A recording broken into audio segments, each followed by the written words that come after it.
ಜವಾಹರ್ಲಾಲ್ ನೆಹರು ಅವ್ರ ಜೊತೆ ಒಂದು ಅವಿನಾಭಾವ ಸ್ನೇಹ ಸಂಬಂಧ ಇತ್ತಂತ್ರಿ. ಅವ್ರ ಮಧ್ಯ ಪ್ರೀತಿ ಇತ್ತು, ಆದ್ರ ದೈಹಿಕವಾದ ಸಂಬಂಧ ಇರ್ಲಿಲ್ಲ ಅಂತ ಹೇಳಿ ಅವರ ತಾಯಿಗೆ ಆಗಾಗ್ಲೇ ಬಾಳ ಮಂದಿ ಪ್ರೇಮಿಗಳಿದ್ರಂತ್ರಿ. ಎಡ್ವಿನ್ ಮೌಂಟ್ ಬ್ಯಾಟನ್ ಮೇಲೆ ಬಹಳಷ್ಟು ಸಿಟ್ಟು ಮಾಡ್ಕೊಂಡ ಒಂದು ಫೋಟೋ ಫ್ರೇಮ್ ತಗೊಂಡ್ ಅವ್ರಿಗೆ ಉಗಿದಿದ್ರಂತ ಬಿಸಾಡಿ. ಆ ಎಲ್ಲಾ ಪತ್ರಗಳು ಬಾಕ್ಸ್ ಒಳಗ ಪ್ರಧಾನಮಂತ್ರಿ ಮ್ಯೂಸಿಯಂ ಒಳಗ ಇದ್ವು. ಸೋನಿಯಾ ಗಾಂಧಿ ಅವರು 2008ರಾಗ ಅವ್ರ ಮನೆಗೆ ತಗೊಂಡ್ ಹೋಗ್ಯಾರಂತ. ಇದು ಒಂದ್ ರೀತಿ ಅನುಮಾನ ಹುಟ್ಟು ಹಾಕ್ತೈತಿ. ನಮಸ್ಕಾರ ರೀ. ವಾಟ್ಸಪ್, ಫೇಸ್ಬುಕ್, ಟ್ವಿಟ್ಟರ್ ಅಂತ ಹೇಳಿ ಸೋಷಿಯಲ್ ಮೀಡಿಯಾದಾಗ ಮೆಸೇಜ್ ಮಾಡಿ ಸಂದೇಶ ಕಳಿಸೋ ಟೈಮ್ನ್ಯಾಗ ಲೆಟರ್ ಚರ್ಚೆ ಆಗಕತ್ತಾವ. ಇಷ್ಟು ದಿನ ಇರಲ್ದು ಈಗ ಯಾಕೆ ಚರ್ಚೆ ಆಗಕತ್ತಾವ ಅಂತೀರೇನ್ರಿ? ಈಗ ಚರ್ಚೆ ಆಗೋಕ್ಕೂ ಒಂದು ಕಾರಣ ಐತಿ. ಚಾಚಾ ನೆಹರು ಅಂದ್ರೆ ನಮ್ಮ ಭಾರತದ ಮಾಜಿ ಪ್ರಧಾನಮಂತ್ರಿಯವರು ಮೌಂಟ್ ಬ್ಯಾಟನ್ ಅವರ ಹೆಂಡತಿ ಎಡ್ವಿನ್ ಮೌಂಟ್ ಬ್ಯಾಟನ್ಗ ಬರ್ದಿದ್ದು ಪತ್ರ ಅಂತ. ಈ ಮೌಂಟ್ ಬ್ಯಾಟನ್ ಯಾರಂದ್ರ ಭಾರತಕ್ಕ ಬ್ರಿಟಿಷ್ ವೈಸ್ರಾಯ್ ಆಗಿ ಲಾಸ್ಟ್ ಬಂದಿರೋ ಅಧಿಕಾರಿ. ಅವ್ರ ಹೆಂಡತಿನ ಈ ಎಡ್ವಿನ್ ಮೌಂಟ್ ಬ್ಯಾಟನ್. ಅವ್ರಿಗಷ್ಟೇ ಅಲ್ರಿ, ಚಾಚಾ ನೆಹರು ಅವ್ರಿಗೆ ಸೇರಿ ಇನ್ನ ಬಹಳ ಮಂದಿಗೆ ಪತ್ರದ ಮೂಲಕ ಮಾತಾಡ್ಯಾರು. ದೊಡ್ಡ ದೊಡ್ಡ ವ್ಯಕ್ತಿಗಳ ಜೋಡಿ ಮಾತಾಡಿದ್ದು, ಪತ್ರ ಬರ್ದಿದ್ದು. ಆ ಎಲ್ಲಾ ಪತ್ರಗಳನ್ನು ಬಾಕ್ಸ್ ಒಳಗ ಪ್ರಧಾನಮಂತ್ರಿ ಮ್ಯೂಸಿಯಂ ಒಳಗ ಇದ್ವು.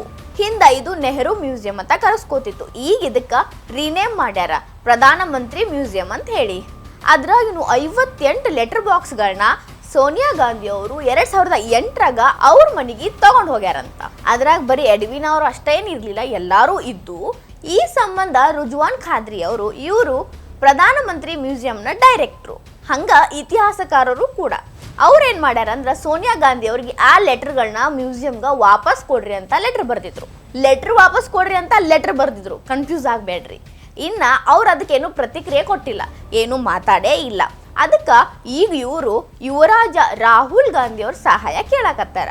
ನೀವು ಮಧ್ಯಸ್ಥಿಕೆ ವಹಿಸಿ ನಿಮ್ಮ ತಾಯಿಯವ್ರ ಹತ್ರ ನಮಗೆ ಲೆಟರ್ ವಾಪಸ್ ಕೊಡಿಸ್ರಿ ಅಂತ ಹೇಳಿ. ಅದ್ರಾಗ ಬರೀ ಮೌಂಟ್ ಬ್ಯಾಟನ್ ಅವ್ರ ಅಷ್ಟ ಪತ್ರ ಇಲ್ಲ, ಅದ್ರೊಳಗ ಬಹಳ ಮಂದಿ ಅದಾವು. ನಾವು ಅದ್ರ ಬಗ್ಗೆ ತನಿಖೆ ಮಾಡ್ಬೇಕು, ಇತಿಹಾಸಕ್ಕೆ ಹೆಲ್ಪ್ ಆಕೈತಿ, ಹಂಗೇನೋ ಒಂದು ಉದ್ದೇಶದಿಂದ ಕೇಳ್ಯಾರಪ್ಪ.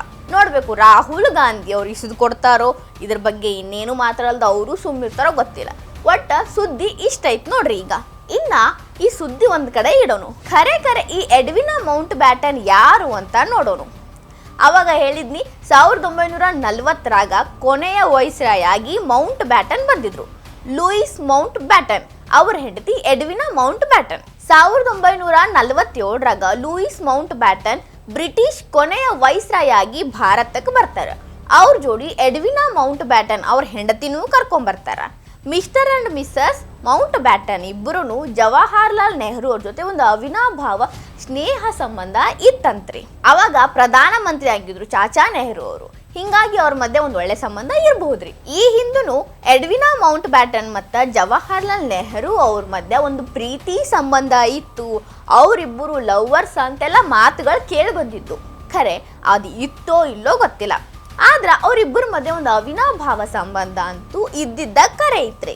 ಹಿಂಗೆಲ್ಲಾ ಚರ್ಚೆಗಳು ದೇಶದಾಗ ಅವಾಗವಾಗ ನಡೀತಿದ್ದು, ಎಲ್ಲೆಲ್ಲೋ ಚರ್ಚೆ ಆಗ್ತಿದ್ದು, ಆ ಮಾತು ಬೇರೆ. ಆದ್ರೆ ಇದಕ್ಕೊಂದು ರೂಪ ಬಂದಿದ್ ಯಾವಾಗಂದ್ರ 2016ರಾಗ ಎಡ್ವಿನ್ ಮೌಂಟ್ ಬ್ಯಾಟನ್ ಅವರ ಮಗಳು ಫಮಿಲಾ ಅನ್ನೋರು ಒಂದು ಪುಸ್ತಕ ಬರೀತಾರ.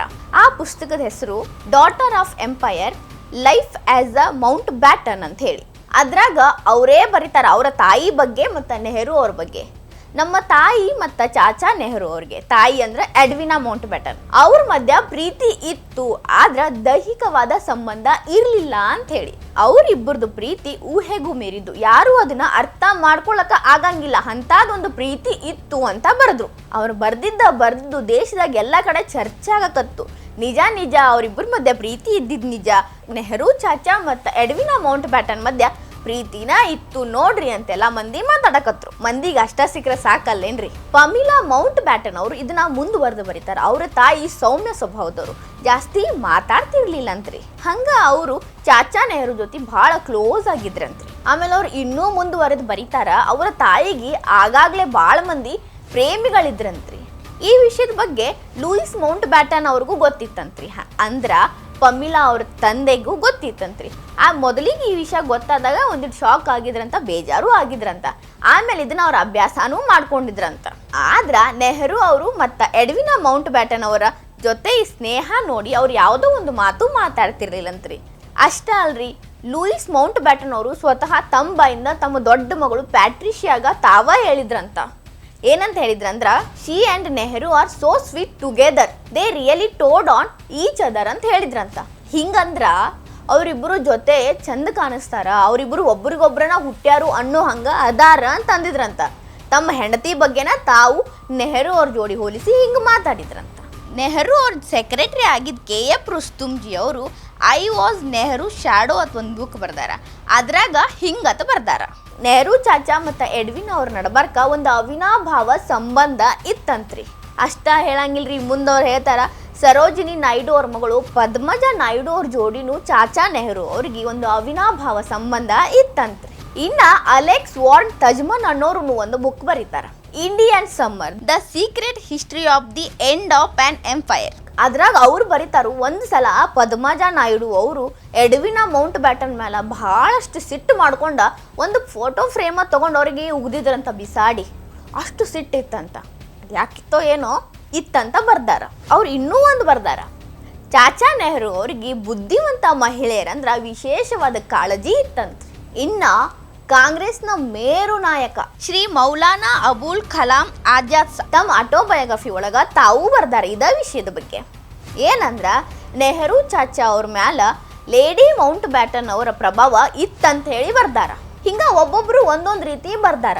ಒಂದೊಂದು ರೀತಿ ಅಂದ್ರ ಎಲ್ಲಾರ್ದು ಬರವಣಿಗೆ ಒಂದ ವಿಷಯಕ್ಕೆ ಅಟ್ಯಾಚ್ ಆಗೈತಿ. ಏನಂದ್ರ, ಎಡ್ವಿನ ಮೌಂಟ್ ಬ್ಯಾಟನ್ ಮತ್ತ ಚಾಚಾ ನೆಹರು ನಡಬರ್ಕ ಒಂದು ಅವಿನಾಭಾವ ಸಂಬಂಧ ಇತ್ತು ಅನ್ನೋದು. ಇನ್ನ ಜವಾಹರ್ಲಾಲ್ ನೆಹರು ಏನು ಕದ್ದು ಮುಚ್ಚಿ ಬರೀತಿರ್ಲಿಲ್ಲ. 12 ವರ್ಷ ಪತ್ರ ಬರೆದ್ರು ರಾಜಾರೋಷವಾಗಿ ಬಹಿರಂಗವಾಗಿನ ಬರ್ದಾರ.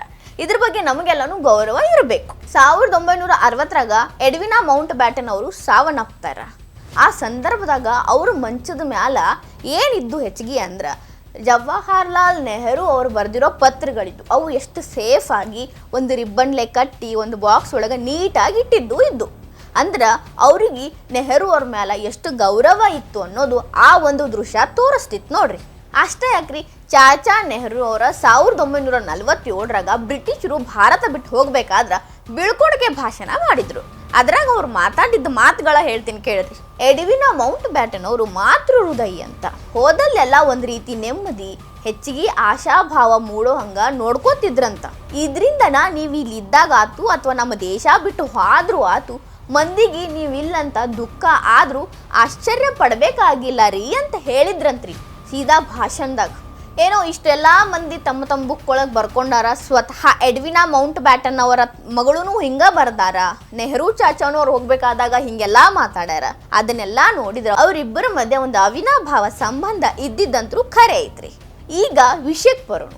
ಸೋನಿಯಾ ಗಾಂಧಿ ಅವರು ಆ ಲೆಟರ್ಗಳನ್ನ ಯಾಕೆ ತಗೊಂಡು ಹೋದ್ರು ಅದನ್ನ ಅವರ ಹೇಳಬೇಕು. ಅದ್ರಾಗ ಬರೀ ಎಡ್ವಿನ ಮೌಂಟ್ ಬ್ಯಾಟನ್ ಅವರ ಪತ್ರ ಇದ್ದು ಅದೇನೋ ವೈಯಕ್ತಿಕ ಐತಿ ಅಂದ್ರೆ ಡೈರೆಕ್ಟ್ ಆಗಿ ಬಂದು ಸೋನಿಯಾ ಗಾಂಧಿ ಅವ್ರು ಹೇಳಬೇಕು, ಇದು ನಮ್ಮ ಪರ್ಸ್ನಲ್ ಐತಿ ಅಂತ. ಪರ್ಸ್ನಲ್ ಇದ್ದಿದ್ದನ್ನ ಪಬ್ಲಿಕ್ ಆಗಿ ನೀವು ಪ್ರದರ್ಶನಕ್ಕೆ ಇಡ್ರಿ ಅಂತ ಯಾರೂ ಕೇಳಂಗಿಲ್ಲ. ಆದ್ರೆ ನೀವು ಅದನ್ನ ಹೇಳಬೇಕು, ಇದು ವೈಯಕ್ತಿಕ ಐತಿ, ನಾವು ಇದನ್ನ ಕೊಡಂಗಿಲ್ಲ ಅಂತ.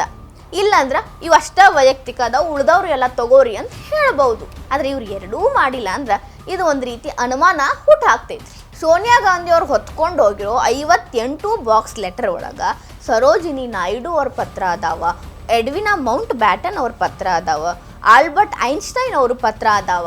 ಹಂಗೆ ಭಾಳ ಮಂದಿವು ಭಾಳ ದೊಡ್ಡ ದೊಡ್ಡ ಮಂದಿವು ಪತ್ರ ಅದಾವ. ಅದ್ರೊಳಗೆ ಏನಾರೇ ದೇಶದ ಬಗ್ಗೆ ಮಾಹಿತಿ ಆಯಿತು ಅಥವಾ ಯಾವುದೇ ಗೊತ್ತಿಲ್ಲದಂಥ ಸೀಕ್ರೆಟ್ ಒಪ್ಪಂದಗಳದಾವು, ಇಲ್ಲಾಂದ್ರೆ ಚಾಚಾ ನೆಹರು ಅವ್ರು ಯಾರಿಗಾದ್ರೂ ಭರವಸೆ ಕೊಟ್ಟಿದ್ರು ಅಥವಾ ಅವ್ರಿಗೆ ಯಾರಾದ್ರೂ ಬೇರೆದವ್ರು ಭರವಸೆ ಕೊಟ್ಟಿದ್ರು, ಸೀಕ್ರೆಟ್ ಅದಾವು, ಅಥವಾ ಇತಿಹಾಸ ಬರೆಯಕ್ಕೆ ಹೆಲ್ಪ್ ಆಗುವಂಥ ವಿಷಯಗಳದಾವು. ಒಟ್ಟಿನಲ್ಲಿ ಭಾರತ ದೇಶಕ್ಕೆ ಸಂಬಂಧಪಟ್ಟಿದ್ದು ಏನಾದ್ರೂ ಒಂದು ವಿಷಯ ಇರಬಹುದು ಅಂತ ಹೇಳಿನ ಈಗ ಪತ್ರಗಳನ್ನ ರುಜ್ವಾನ್ ಖಾದ್ರಿ ಅವರು ಕೇಳಕತ್ತಾರ. ಆದ್ರೆ ಸೋನಿಯಾ ಗಾಂಧಿ ಅವರು ಕೊಡ್ತಾರೋ ಇಲ್ಲೋ ಗೊತ್ತಿಲ್ಲ. ಇನ್ನೊಂದು ವಿಷಯ ಏನಂದ್ರೆ ಜವಾಹರ್ಲಾಲ್ ನೆಹರು ಅಂದ್ರೆ ಚಾಚಾ ನೆಹರು ಅವರು ಭಾರತ ದೇಶದ ಆಸ್ತಿ ಅದಾರ. ಅವ್ರಿಗೆ ಸಂಬಂಧಪಟ್ಟಿದ ಕಡತಗಳನ್ನು ದೇಶದ ಆಸ್ತಿ ಆಗ್ತಾವಂತ ನಾ ಅನ್ಕೊಂಡಿನಿ.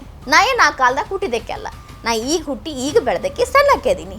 ಆದ್ರೆ ಆ ಒಂದು ಪತ್ರಗಳಿಂದ ದೇಶಕ್ಕೇನೋ ಹೆಲ್ಪ್ ಆಗ್ಬೋದು ಅಥವಾ ದೇಶಕ್ಕೆ ಒಳಿತಾಗ್ಬೋದು, ಏನೋ ಒಂದು ಆಗ್ಬೋದು ಅಂತ ನನಗನ್ನಿಸ್ತೈತಿ. ನನಗನ್ಸಿದ ತಪ್ಪಿದ್ರೂ ಇರ್ಬೋದು, ಗೊತ್ತಿಲ್ಲ.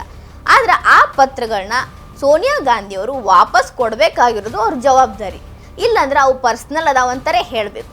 ಇಲ್ಲಾಂದ್ರ ದೊಡ್ಡ ಅನುಮಾನ ಹುಟ್ಟಾಕೋದಂತರೂ ಖರೆ ಐತ್ ನೋಡ್ರಿ. ಈ ವಿಡಿಯೋ ನಿಮಗೆ ಇಷ್ಟ ಆಗಿದ್ರೆ ಲೈಕ್ ಮಾಡ್ರಿ, ಶೇರ್ ಮಾಡ್ರಿ, ಕಮೆಂಟ್ ಮಾಡ್ರಿ. ಇನ್ನ ಇಂಥವು ಹೆಚ್ಚಿನ ವಿಡಿಯೋ ನೋಡಾಕ ಹೊಸ ದಿಗಂತ ಡಿಜಿಟಲ್ ಚಾನಲ್ಗೆ ಸಬ್ಸ್ಕ್ರೈಬ್ ಆಗ್ರಿ.